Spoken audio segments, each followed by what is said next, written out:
United States. United States. Jones, United States. This is really a mental expedition. And, I like to try to give you an idea because when you start dabbling in things like extraterrestrials and people coming thousands of years ago in spaceships, the mind in our society is not capable of handling anything like that. And the idea is that we're not here to prove anything, and I don't want you to believe anything. I don't know what I believe about all of this. And, we'd have to think, well, maybe some of this is wrong. Well, maybe it is. I don't know. Maybe it's not true. Maybe it's not. But what I'm simply trying to do is, in studying these different things, gather together, history, legend, mythology, scriptures that focus on this subject and see if pieces start to fit together. When you have this stuff and it comes from this 1,000 years ago and this 20,000 years ago and over here and over there, and, do they all, is everybody crazy, or did everybody make everything up? I don't know. But when you have various sources in different ages of time and from many different parts of the world, and they all start talking about the same thing, then you have to say, gee, maybe there is something to this. Doesn't mean that I'm saying there is, but maybe there is. So that's our idea. We're looking at things that are written thousands of years ago, and in the Emerald Tablet, maybe 40,000 years ago, I don't know. And we're trying to think of, well, could any of this be rational? We have, I'll get people who say, oh, this is way out, this is crazy. And yet these people will flock into church every Sunday by the millions and sit there and talk about a talking snake or a talking donkey or opening oceans and flying up in the sky and all this crazy stuff. And that's the foundation of our societies. What the heck is that all about? Anyhow, there's a lot to go with this, because the more I get involved in it, it seems like the more happens. And maybe we can kind of together open up a little view of this other world, and who knows? Maybe we lived in that other world at one time or another. Anyhow, real quickly, and I got this down to one-liners. Real quickly, let's go to the board here, and we'll just go down real quickly what we got. We got the Emerald Tablet. 30,000 years ago, an alien UFO force comes to town. All right. Then they confront prehistoric people, and they use ray guns. Then we find out they came to bring civilization, and then they fan out in many directions. I'm talking about the aliens. Then we find aliens in UFOs in the Bible, in Ezekiel, and the guy in the Emerald Tablet who was the head alien, he had an inkhorn at his side. And the witness in the Bible says the head alien in the Bible has an inkhorn by his side. So I think, maybe this is the same guy, So then we get into the Bible, and here we got Elijah. He's a big shot. This guy takes off and leaves the earth in a UFO. Pretty good. Then another time, before he took off, he calls down fire, which I would assume was from these ships, in the air. Then we connect the Emerald Tablets to the Mayans and December 21st, 2012. Because what's the next thing? We hear that the Emerald Force got in UFOs and wound up in South America, and the next thing we get is a carving from the Mayans of Pakal Votan in a UFO. Then we look at the teachings from Jesus and the teachings from the alien guy, and they're the same. And the alien guy's got a symbol of a cross and a single eye, which are Jesus symbols. And not only that, but Jesus' closest friend turns out to be John, who he said used to be Elijah, who's the guy in the UFO.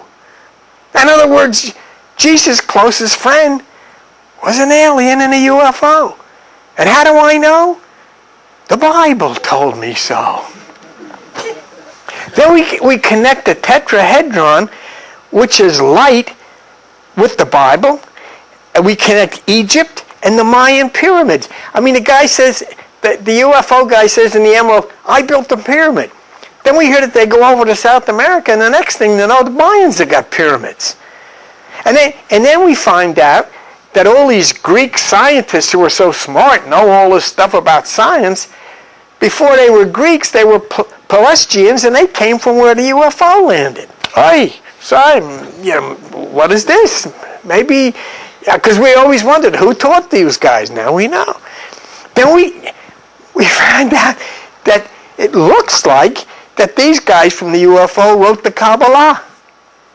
And not only that, we connect the Emerald Tablet to Plato, the great philosopher, who instituted the first institution of higher learning in the world. Then we get this guy Hermes, we connect that. You know what he did? He developed hermeneutics, which is figuring out hidden meanings. Then we connected the whole thing to the Hellenists who wrote the Bible. Can you imagine this? This is the hot stuff here. You got Hermes, who is the Greek UFO guy. You got Thoth, who's the Egyptian UFO guy. Okay. Now there's another guy comes on the scene is Hermes Trismegistus. Nobody hears of this guy. This name never comes up until the Hellenists start writing. So they're followers of this UFO guy. And guess what they did? They wrote the Bible. Now what are we going to do? So anyhow, that's pretty much where we came so far. So now everybody in all of these different places could be crazy. They could all be lying. But it seems a bit far-fetched if people, aren't in touch with one another, yet they're all saying the same thing, to figure they're all telling lies. Well, I don't know. You have to figure that out. But one of the things that I've been dealing with lately, and I struggle with it a little bit because I don't want to be disrespectful to Christians, but I'm calling Jesus an alien. Hey, that really can rub people the wrong way. Because you know what they think of? Anybody hears the word alien, they think of a little green man with big eyes and a head that's pointed, So, it sounds a little bit disrespectful to call Jesus an alien. But what I did, I went on the dictionary on the internet and I looked up the word alien. And this is what came out. A form of life assumed to exist outside the earth. I think he qualifies for that. Being or from or characteristic of another place. Life which does not originate from the earth. Someone who does not owe allegiance to your country. Now, if you look at the bottom, Jesus says, my kingdom is not of this world. I think the guy's an alien. I don't know. I don't want to say nothing, but what do they say? If it looks like a duck and quacks like a duck, it's a duck. Not saying I didn't say Jesus was a duck. I said he's an alien, so don't get upset. Now then we go back to the point I focused on in previous meetings, and this is heavy duty stuff now, so just grab to your seat. I proposed that Jesus was the commander of this UFO stuff.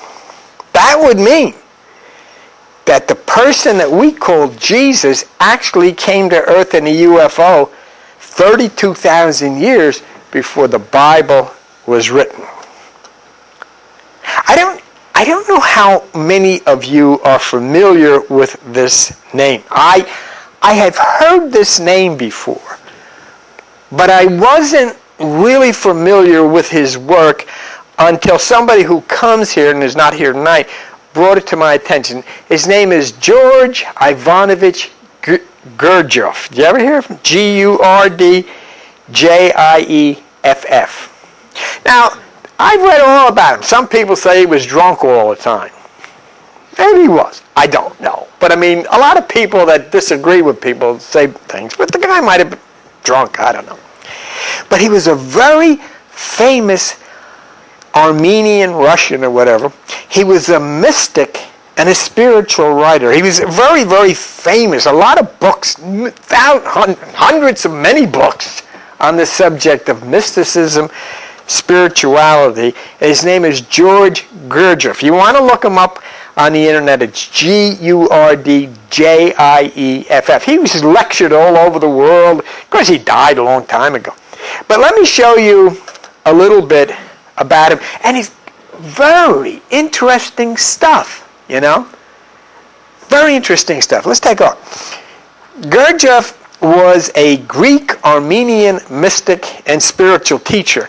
He called his discipline the work, connoting work on oneself, according to Gurdjieff's principles and instructions of what he called the fourth way. And this is what is interesting. He claimed that people do not perceive reality.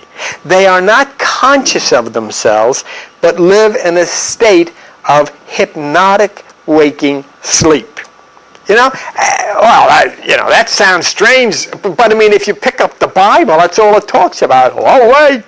Awake and sleep not, and all this kind of stuff. So I said, well, you know, there was something he really said that fascinated me, because, you know, I'm calling Jesus an alien, and I'm saying Jesus was the UFO commander.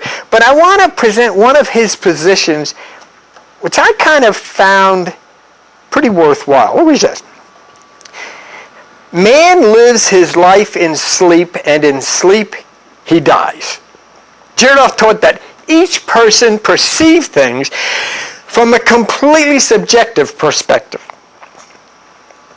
He said that bad events such as wars and so on couldn't possibly take place if people were more awake. He asserted that people in their typical state function as unconscious automatons, but that a person can wake up and experience life more fully. And you know, I said, that's what we are. We follow the crowd. You know, if the government says do that, we do that. And if the church says do that, we do that. Do you ever go into church? And they say, everybody sit down. They all sit down. Get up, they get up. Kneel down, kneel down. Yeah, do this, do that. And everything, and we do that. Your family says to do this, or the teacher says to do this, or where you work says to do this, and we do all of these things, and then you drop dead, and they all go on, and they take up the collection without you, and they get somebody else. They didn't even know you were here. So he's right. You know, and when you wake up, you start to be a little bit revolutionary. I tell you this story many times. And, you know, when you're a kid like me living in Newark, a little kid, and you get thrown out of school, and you're not big enough even to know something's wrong, you know. But I was. And you know, so there's a revolutionary thing that might be built into you that doesn't want to be automated. But this is what really caught my interest. Here I'm telling you that Jesus was a UFO commander,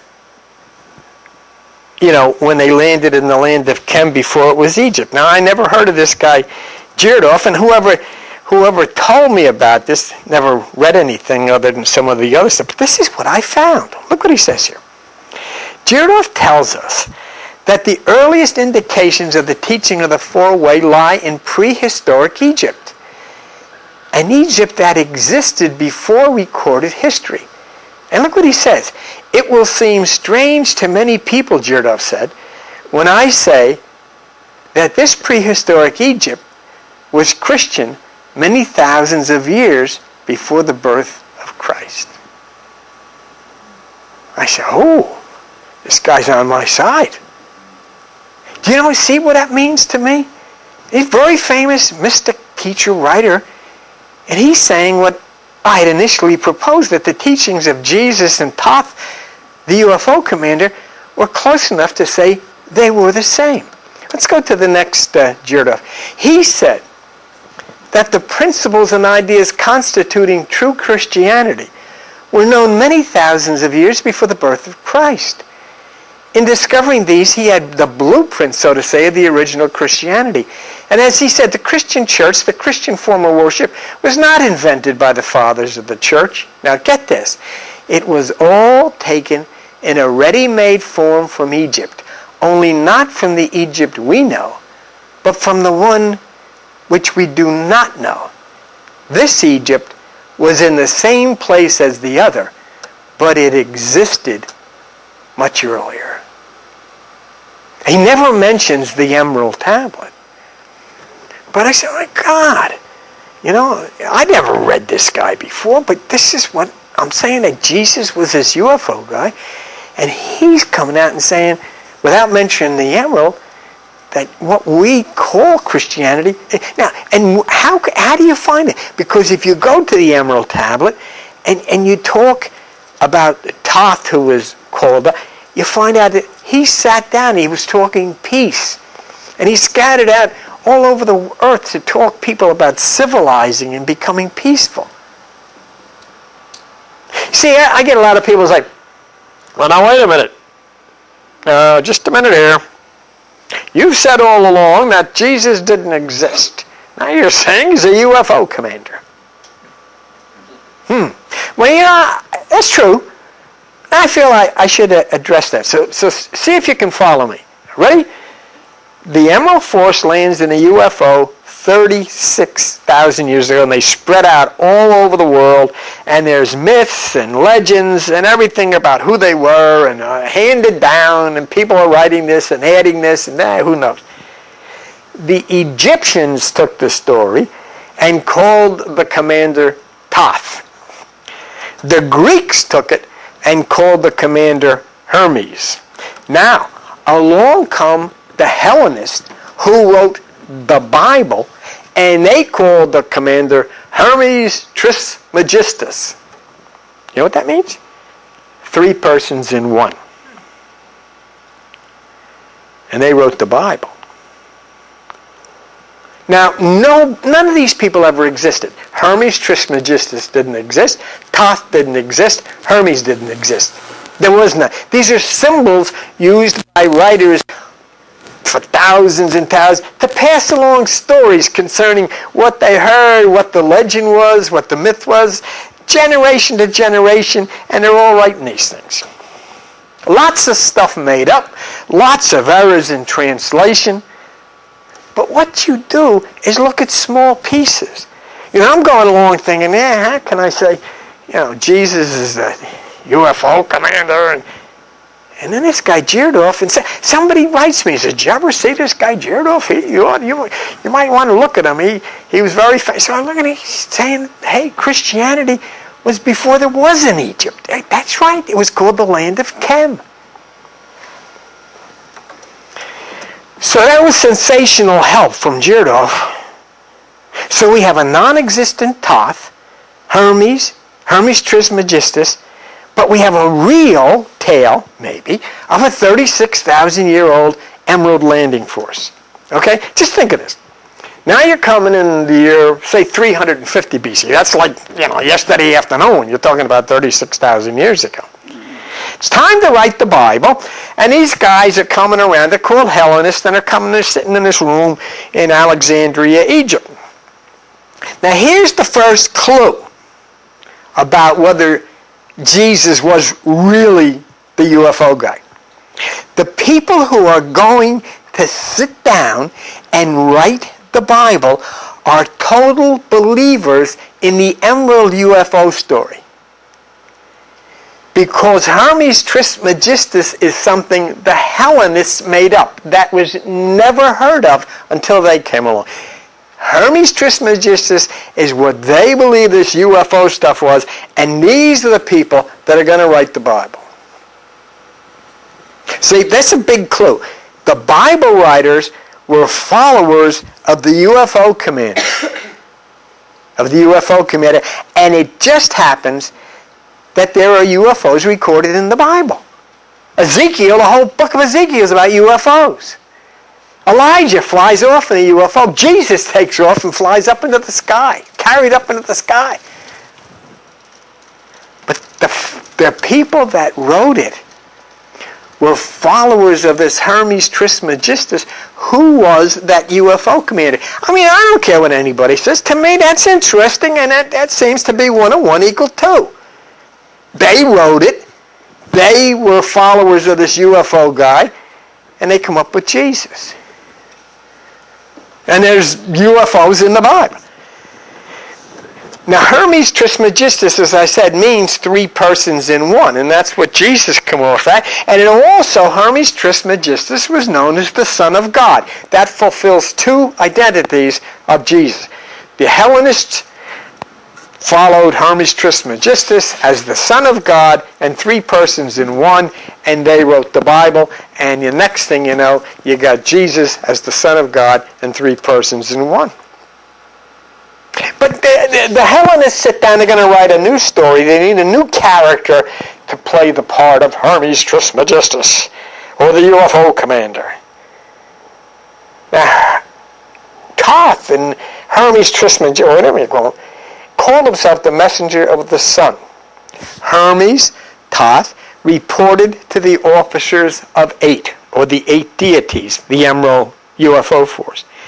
Thoth was the god of 8, and they all came from the city of Hermopolis, which was the city of 8. 8 deities, the god of 8, the city of 8. So the Hellenists sit down to write the story, and they need a guy that would encompass 8. They come up with the Greek word I-E-S-O-U-S, which translates into English as Jesus. All letters in Greek and Hebrew have a numerical value, and the numerical value of the word I-E-S-O-U-S, Jesus, is 888. That's interesting to me. That leads me on saying, seems to line up with the 3 8s. I got 888. Now, we get to this Jesus who's 888, and who they're saying is evidently Hermes. And Jesus, in the Bible, has a close friend who he said used to be Elijah. And Elijah was the guy that took off in a UFO, according to 2 Kings in the Bible. Fiery chariot shot up into the air carrying this guy and went out of sight.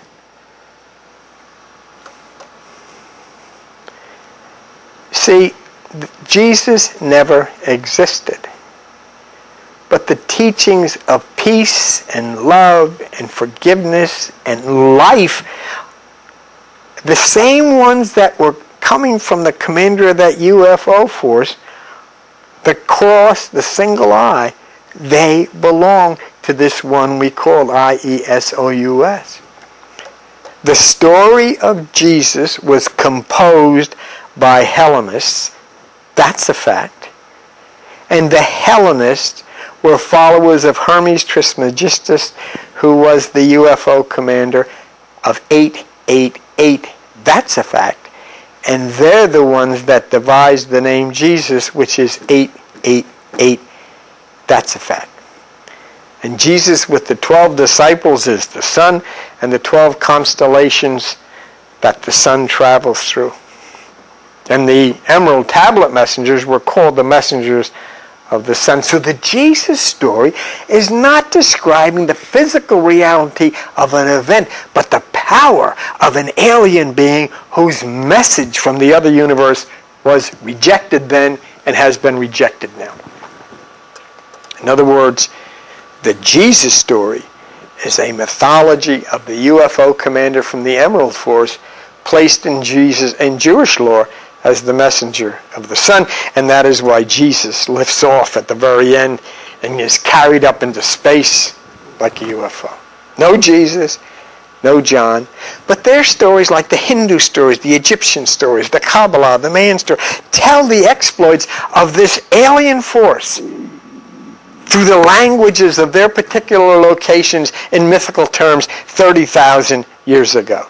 Sure, there was a Jesus, but his name wasn't Jesus. He was an alien. He was a UFO guy, and he lived 30,000 years on this earth before the Bible was ever written by the Hellenists, who were the followers of the Hermes, who was the UFO commander in Greek lore. And that is why the messenger of the sun that came down at that time, that is why the life story of Jesus duplicates the trajectory of the movement of the sun through the 12 constellations of the zodiac.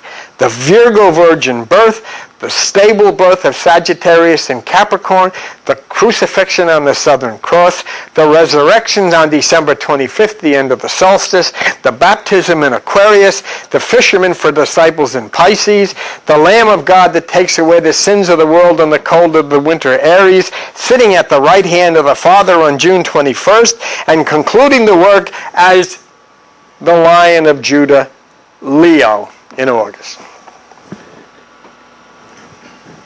It is the most magnificent, most beautiful thing in the universe, and you can count on your fingers how many people know about it. But you do. See, you can't look at these things looking for truth, because who the heck are you going to believe? You can't believe me. I live in Forked River. How are you going to believe me? But if I put enough together and all the pieces start to fit, then you use common sense. Use your head. I mean, most people couldn't even think of anything like this because, just like Gurdjieff said, they're automatons. Religion says, no, don't think that way. You have to look over here. And they do. Okay? What you do is you look for various stories from differing cultures at differing times. Try to put them together.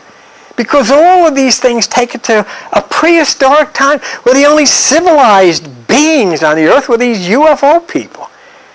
And they tried and they worked to bring civilization, and they obviously did through the Pelasgians who came from the Emerald Place and set up Greece and all that stuff that they knew. And these exploits became the stories we read in the Bible and other scripts. But what you have to understand is that what you read in the Bible written by the Hellenists are activities that occurred 30,000 years before they sat down to write. Now, here we go. Here's something new for you. Every week there's something new, exciting. This is exciting. Let's go back to the beginning, where we have the commander under the name of Thoth of the Emerald Tablet. And we find his orders to come to Earth given in a place called Hermopolis. And let's take a look real quick. Hermopolis in Greek is the site of ancient Qum, is located near modern Egyptian town, and blah, blah, blah, blah, blah. The ancient Egyptian name of the city means 8 town. You got that? 8 town. Okay? After the Ogdoad, a group of 8 deities who represented the world before creation. Greek city was called Hermopolis after Hermes, main cult center, and so forth, and so on. So Thoth, the Egyptian name for this commander, from 8 town, with the 8 officers, winds up as the god of 8, and we said that's Jesus. So we got all these 8s. All is focused around the number 8. And our studies led us into a whole group of things connected to 8, didn't it? Let's show you. Here, I am the one that transforms the 2 to the 4, and I am the 4 that transforms the 8. And then you go down and say, we now recognize this ancient sequence as the dance of life. In the division of every human cell, a process known as mitosis takes place, involves a sequence of the 7 steps resulting in an equal dividing of genetic material, and in the 8th step, the creation of a new cell. Good. Then we found that in the Egyptian papyrus, the ultimate act of creation was the 8. So let's real quick take a look at this next one. And we'll start up in the left-hand corner. The Mayans calendar is a wheel of 8. The Buddha calendar is a wheel of 8. Nostradamus prophecies were all around a wheel of 8. The History Channel on December 21st, 2012 plotted out the coming together with these different constellations in a wheel of 8. Down on the left side, we have Jesus and the Coptic key, which was the wheel of 8. NASA, that blue one, has a symbol, which is the wheel of 8. We find the Hourglass Nebula, which is the eye, the all-seeing eye, is an 8. Over to the Extreme Light Supernova 1987A, which I proposed was the 7th seal of the Book of Revelation, is an 8. And then you have the emerald, which is an 8-sided stone, an octon stone. Yes. But there was something else. All of these are 8s. 8, 8, 8, 8. But then there was something else. And we got this from constellationofwords.com.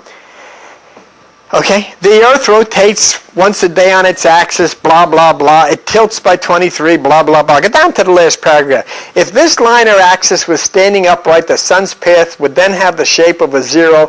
But because of this orbital tilt, the invisible path of the sun has a shape of the figure 8. 8. Is that why all these 8s? The shape of the figure 8 is the path of the sun, and the emerald UFO force call themselves the messengers of the sun. And then we found, of course, what I've told you, Thoth and Hermes, Trismegistus, and the Hellenists write the Bible, and they come up with a name for Jesus that is that, which has a value of 888.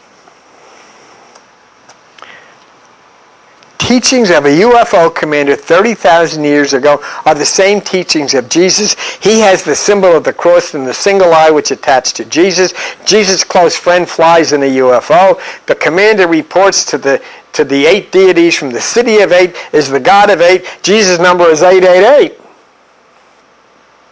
So we take all of these references to number 8.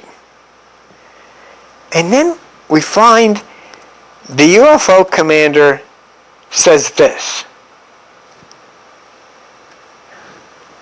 I built the Great Pyramid, John. Patterned after the pyramid of Earth force, burning eternally, so that it too might remain through the ages. The God of 8, the city of 8, the deities of 8, 888, 88.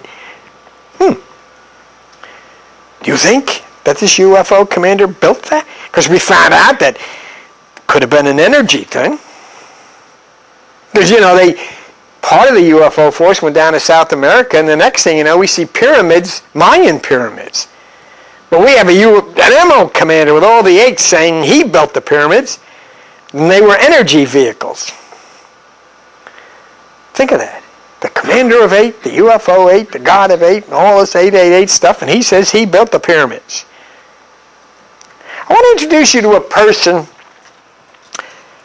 who was kind of worked in Egypt and did a lot of archaeology work. His name is J.P. Lepre, L-E-P-R-E.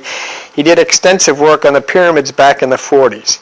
And his book is called, appropriately enough, The Egyptian Pyramids. And of course he's quoted a lot about him because that was his life's work. But you can find at www, kind of funny name, but .catchpenny.org is where you find this information on Egypt. There's a lot of Egyptian stuff. www.catchpenny.org. It's a website about ancient Egypt.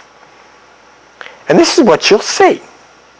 Now remember, the Emerald Tablet says the UFO commander built the pyramid, the God of 8, the city of 8, and all that stuff.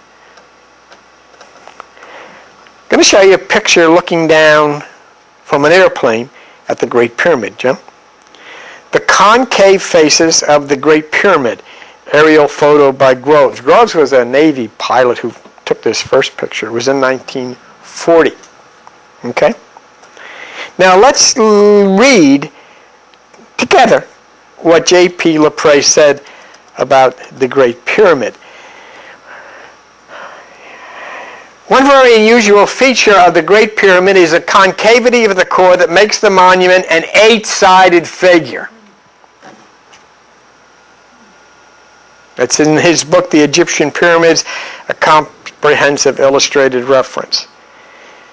An 8-sided figure rather than 4-sided like every other Egyptian pyramid. That is to say that its 4 sides are hollowed in or indented along with their central lines from base to peak.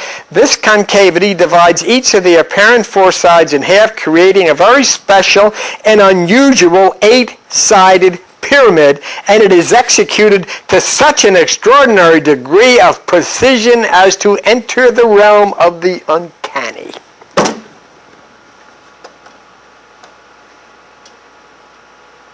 You want to see it? John? You see it? See what happens? See the concave here? 1, 2, 3, 4, 5, 6, 7, 8. The commander of 8, the UFO of 8, the deities of 8. I built the damn thing, and it's got 8 sides and not 4. Come on! Gee! Can you see that?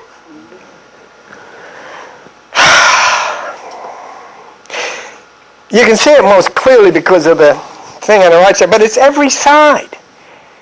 Meaning they're not 4 sections, but 8 sections of the pyramid, alleged to have been built by the Emerald God of 8 from Hermopolis, the city of 8. Now, I'll look at the diagram from Mr. Lepre, and you can see this in more detail as to how it's configured. See? And that's the way. So we had the God of 8, the city of 8, and now 30,000 years later, for the first time in your life, you've heard that that pyramid does not have 4 sections, but 8. Let me show you something else from that report from Lepre, which is interesting. Viewed from any ground position or distance, this concavity is quite invisible to the naked eye. The hollowing in can be noticed only from the air and only at certain times of the day. This explains why virtually every available photograph of the Great Pyramid does not show the hollowing in phenomenon, and why the concavity was never discovered until the age of aviation. It was discovered quite by accident in 1940 when a British Air Force pilot, P. Groves, was flying over the pyramid. He happened to notice that concavity and captured it in this now famous photograph. What do you think? Big coincidence? Maybe the guy really did build it. 30,000 years ago, he said he built the pyramid, reported to the 8 officers in the city of 8, and now we can see that this pyramid he said he built doesn't have 4 sides. It has 8. There was other comments about this. In fact, there was a Frenchman who commented in the 1700s, as well as a guy by the name of I.S. Edwards in 1975. And let's just look. It says, illustrated la description l'Egypte, whatever, Flinders Petrie noticed a hollowing in the core masonry in the center of each face and wrote, he continually observed that the courses of the core had dips of as much as half a degree to 1 degree. That was in the 1700s. Edwards wrote, in the Great Pyramid, the packing blocks were laid in such a way that they sloped slightly inwards towards the center of each course, with the result that a noticeable depression runs down the middle of each face, a peculiarity shared as far as is known by no other pyramid.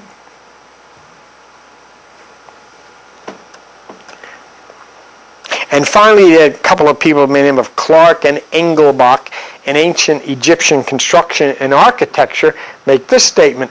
Most pyramids have individual peculiarities which are yet difficult to explain. For instance, in the Great Pyramid, as possibly in certain others, a large depression in the packing block runs down the middle. implying a line of extra thick facing. Though there's no special difficulty in arranging the blocks of a course in such a manner that they increase in size, there's no satisfactory explanation. The purpose for the concavity remains a mystery, and no satisfactory explanation for this feature has been offered, and the indentation is so slight that any practical function is difficult to imagine. There's no satisfactory explanation. Oh yes, there is. Because the God of 8 from the city of 8 to the 8 powers built the damn thing. And not only that, but his name to us has the numerical value of 888. So let's continue to connect the dots, because I got some more stuff for you here. And trace the movement. Joan, we got the UFO landing in Kem, that's now Egypt. We've got the UFO landing in South America, which is the Mayans. We got the UFO landing in the Bible. We got the UFO liftoff in the Bible, Elijah. We've got a UFO attack from above, and we got Pelasgians connecting to Greece and Plato connected to the UFO. So let's take a look at the map of the area to get a perspective here, okay? If we come over here, this is basically where the UFOs landed. I'm saying they did. You know, so you doubt it. I'm saying they did. They landed right there. Now, the Pelasgians that came from the same bunch, I don't know how they got over there, Al, but either they went across on a boat or something, or they went up this way. But however, this is where Greece is, and that's where the Pelasgians from. Now, their UFO took off, we know, went to South America, which you won't see on this Middle East map, but we have the involvement tonight of another force. This is India, New Delhi, India.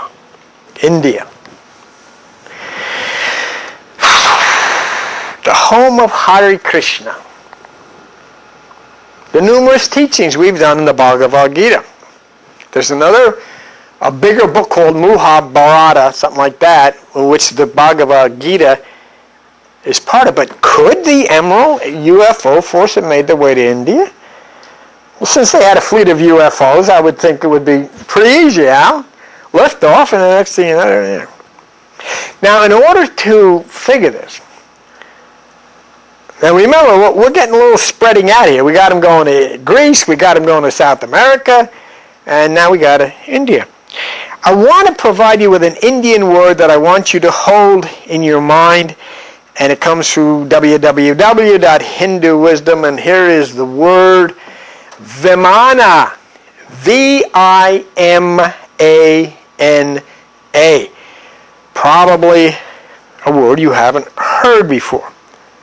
Okay? Vimana. There is the website. There's the word. The website's on the top. There are numerous websites that will tell you about Vimana. You just have to go on and look at it. The question is, did the Emerald UFO Force also have detachments that went to India? Let's take a look at this. A journey from Vedic India's Vimana. Recently, an Italian scientist, Dr. Robert Panotti, at the World Space Conference reference, and you see the www.hinduwisdom, reported that India may have had a superior civilization. And the flying devices called Vimanas, described in ancient India texts, may underline their possible connection to today's aerospace technology.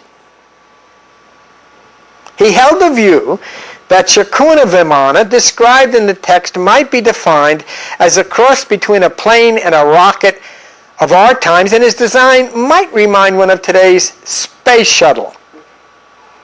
Quoting from Valmika Shastra, he said the ancient flying devices of India were made from special heat-absorbing metals named samaka, sound alike, or mirthwak, or whatever that. Now let me show you a Hindu drawing that was done of a Vimana in 1923 based on a description found in the Hindu text. Here it is. That's a Vimana. Looks a little bit like the thing Paco Votan was flying around in, doesn't it? This is the Shakuna Vimana. I think everybody could be lying, Albert. Somebody's got to be telling this one. Now let us compare the Shakana Vimana with the space shuttle, John. Isn't that interesting? Yeah. Wow.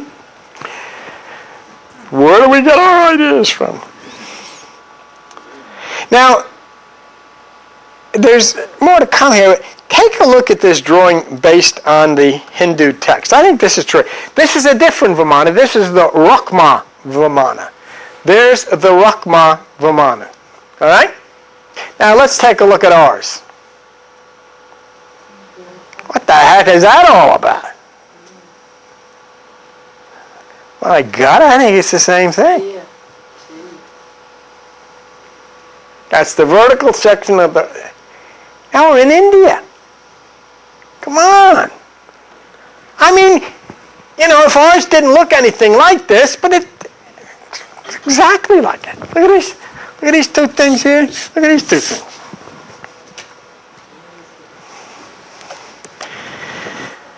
See what I do all week? When you think where I am.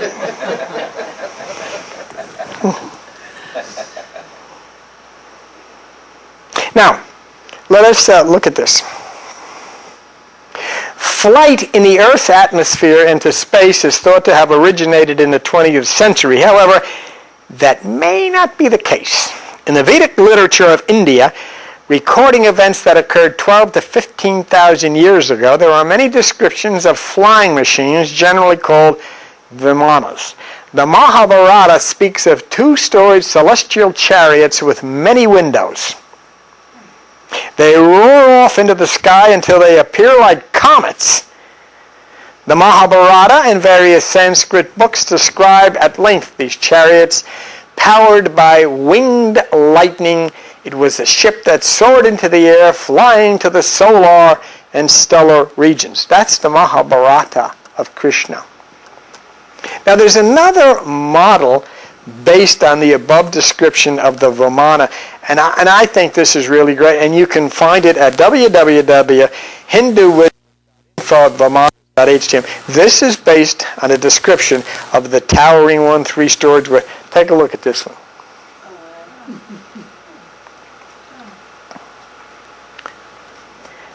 And we're talking about something that was written 4,000 years before the Bible.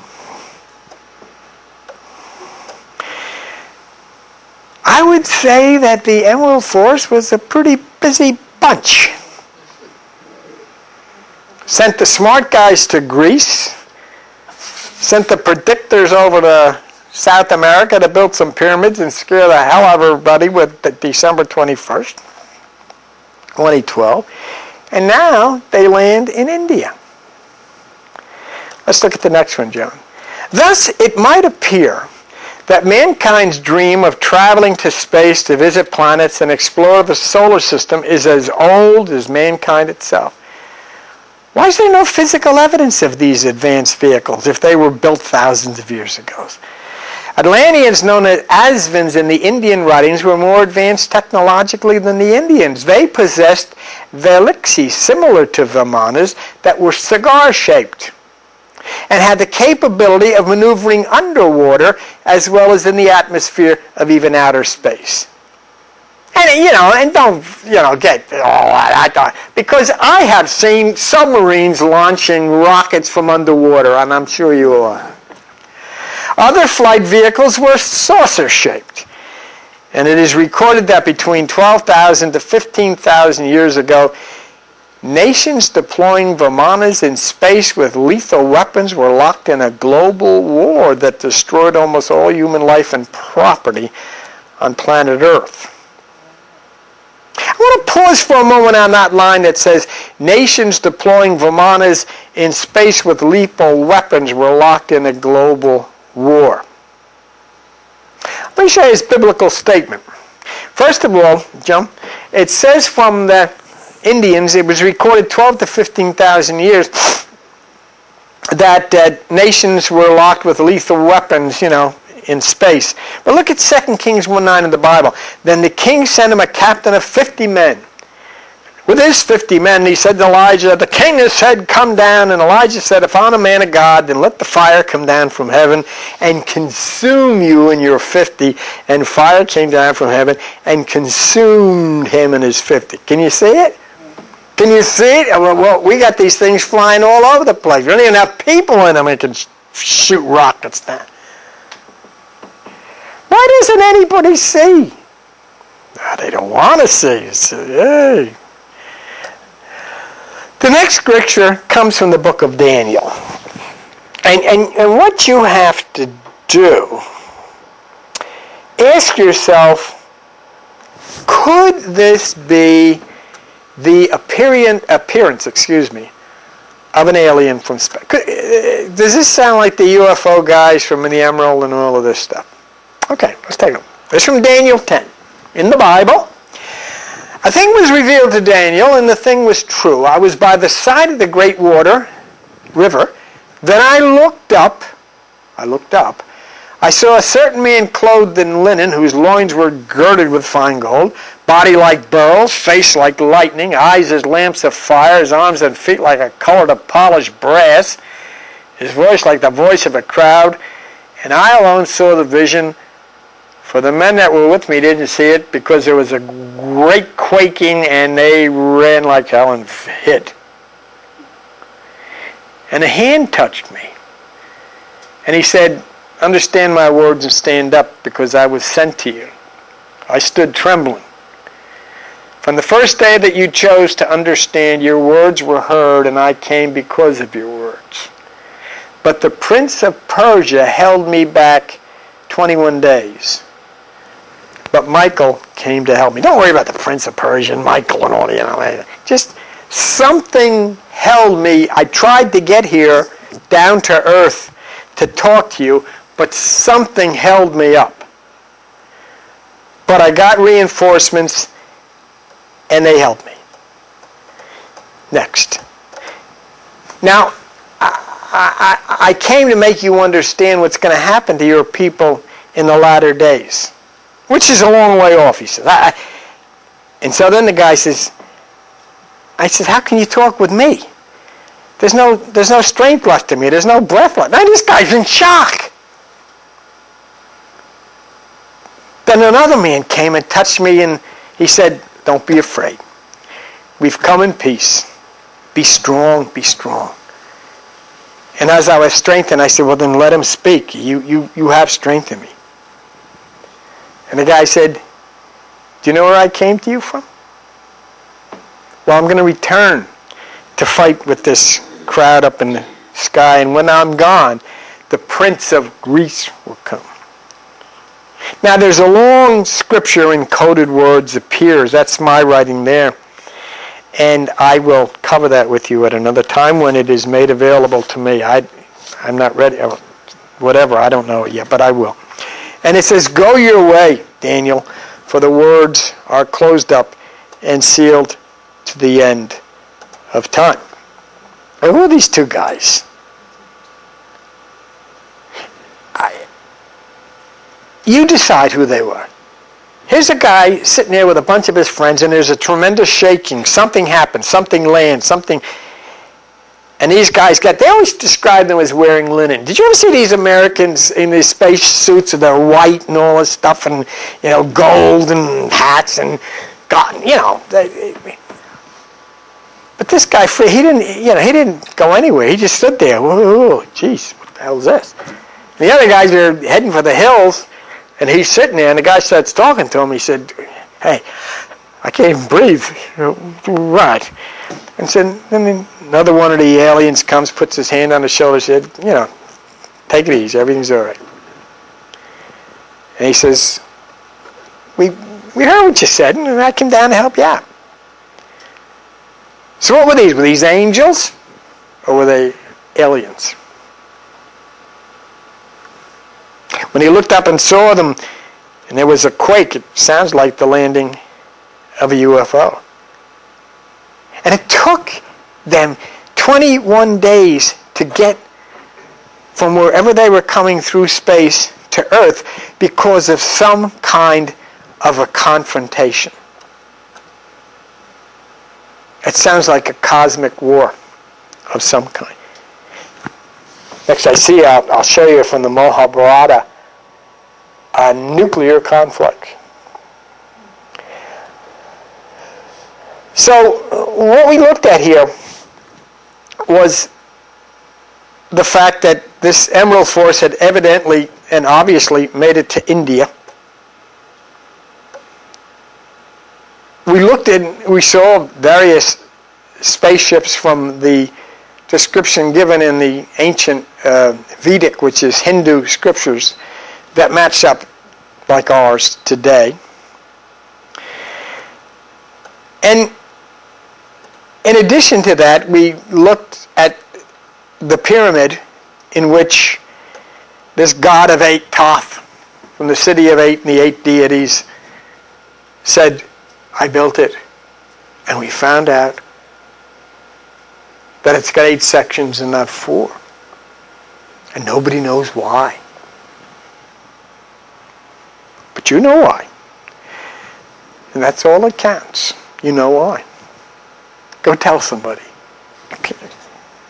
You could.